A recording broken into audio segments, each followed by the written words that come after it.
I do remember this very strong feeling of that I probably didn't really have anybody much to turn to. I do remember feeling very, very lonely. Very lonely. But it never even crossed my mind that I would be having a very disabled child. You just always think that's somebody else and not you. Georgia is 9.5 years old. She'll be 10 at Christmas. I don't know whether she'll ever be able to walk on her own or stand on her own. It's unlikely she'll be able to speak. There might be the odd word. So she is always going to need help with every aspect of her life. Nick and I think, went through the hardest patch of our marriage, definitely, actually. And in fact, I can remember a lot of that first year thinking that I wanted to run away. When she was quite small, probably about 6 months old, and I'd been to the paediatrician, and he told me that Georgia basically was always going to have a lot of problems and need huge amounts of help with everything, and her understanding was going to be very, very limited. I came back and telephoned Nick and told him. He got very, very sad and quite sort of angry, and I remember he wouldn't really believe me. And one of the things that was so sad, he said to me, "What, she's never ever going to have friends? Do you mean she's never going to get married? I'm never going to be able to walk her down the aisle?" And he just couldn't believe that wasn't going to happen, his first daughter.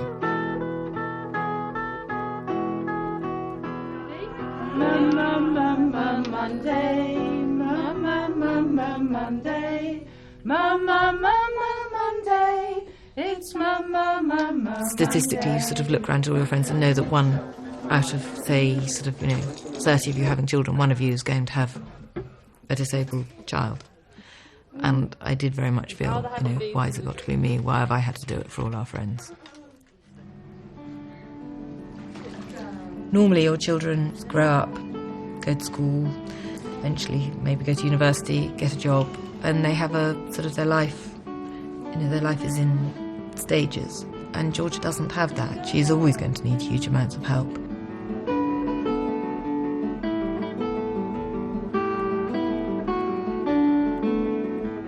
I suppose one feels one's lost having Georgia, that sort of idealised picture of a family that one has in one's head when you have children. Going along hand in hand and doing things together, and sort of... I suppose one's lost the natural family order.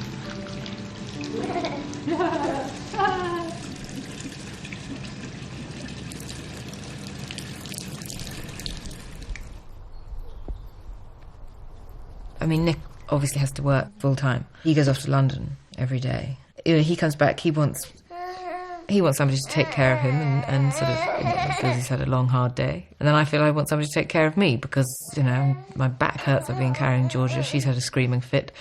I've just finished sweeping the floor for the 98th time and wiping her tray and cleaning her bib. And I feel like I want somebody to take care of me too. Drink?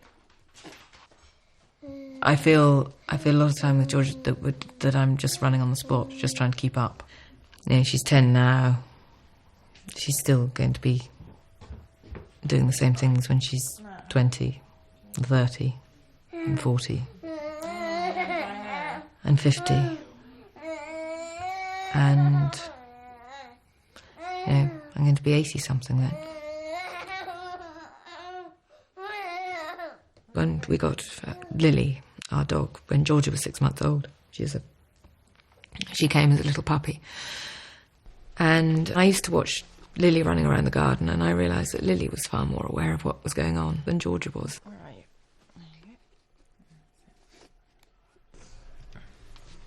Georgia's mental age, I think, is between a year and 18 months, probably.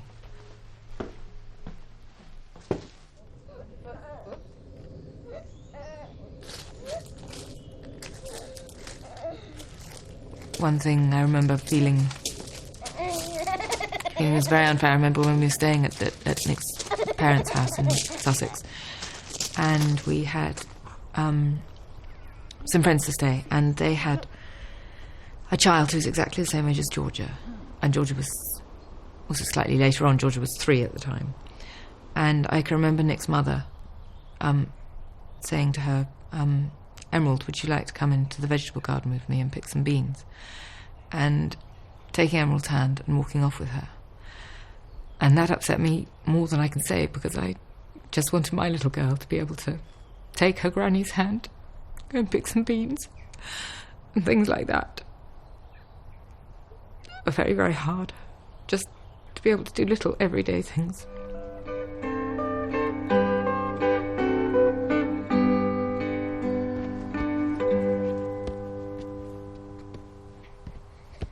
Alexandra and Rosabelle are very kind to Georgia, actually. I think they're brilliant. I often feel it's hard for them, and it is hard for them in one way, but in another way, I think it's given them an extra dimension.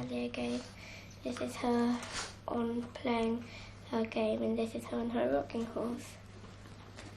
Georgie doesn't have much conception of sort of playing a game, so whenever she tries to eat all the counters or eat the cards or sort of, tip the board up or sort of, which she thinks is a huge joke. But the other two are very patient, actually. They're very patient, and they're very good. She's never been interested in toys or forming a relationship with anything, even with a cuddly toy or an old rag. She just doesn't sort of seem to mind. And she seems quite content in her own world. She can be away with the fairies a lot of the time.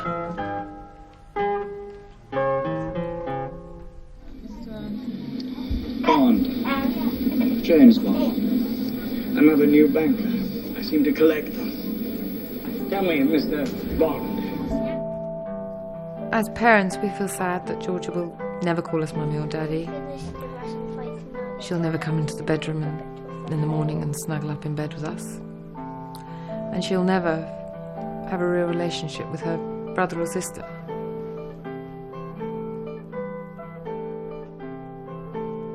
Other people are always telling me how blessed I am and how wonderful we must have been chosen. Didn't want to be blessed or chosen particularly, but just, or special. That's the other thing people always say. Oh, you're so special. You're so special. And I just want to say I didn't want to be special. I just wanted to be ordinary.